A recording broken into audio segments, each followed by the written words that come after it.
Hello and welcome to the Watches TV. Carbon fiber is used for many years now in watchmaking, but now we are able to put it into the mechanism. So let's speak with Julien Stervinou, founder of Convergence Composite, about how he produces parts in carbon and also mobile parts that go into the movement.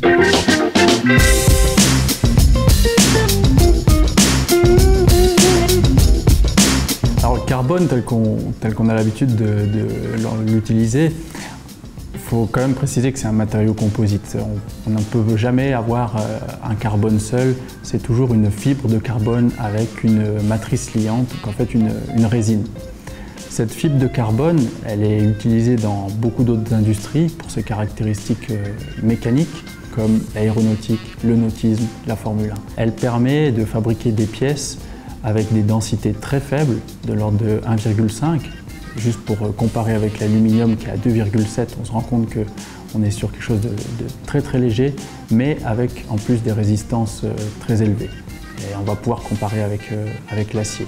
La mission de Convergence Composite, c'est finalement d'avoir une approche qui est la même que celle qu'on aurait pour concevoir une pièce aéronautique, mais dans une version miniaturisée.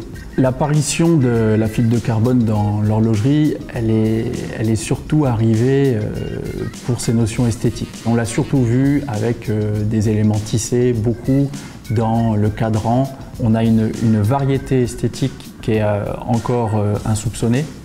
Le design, c'est une chose, la légèreté, c'est une chose, mais sa résistance, c'en est une autre. Et c'est surtout dans le mouvement qu'on a encore beaucoup de choses à apporter. C'est l'étape sur laquelle on travaille. On a des choses qui sont d'ores et déjà abouties sur les aiguilles, sur le balancier, sur des ébauches, sur les cages, sur des roues.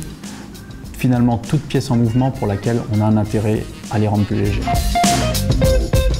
On va sélectionner un matériau qui est encore souple pour nous permettre de pouvoir le découper précisément selon le type de pièce qu'on a à réaliser et de le mettre en forme dans des moules avec un empilement particulier de feuilles encore souples. L'étape suivante, ça va être d'apporter la rigidité au matériau.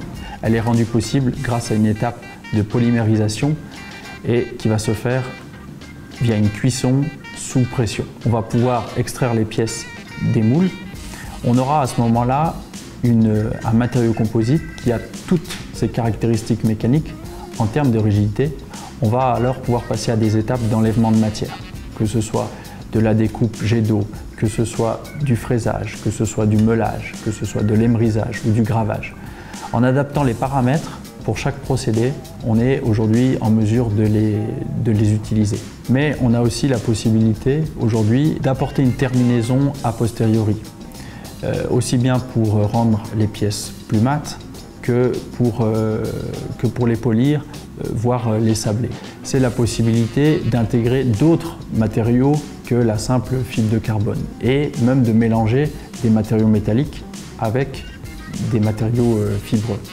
Et donc là, on ouvre encore un tout autre domaine puisque au sein d'une même pièce, on peut attribuer un matériau pour chaque fonction.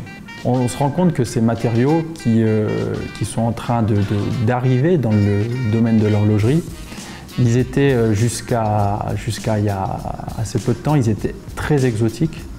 Et puis, plus on travaille dessus, plus on arrive à leur apporter les exigences ainsi que les terminaisons familièrement connues dans l'horlogerie.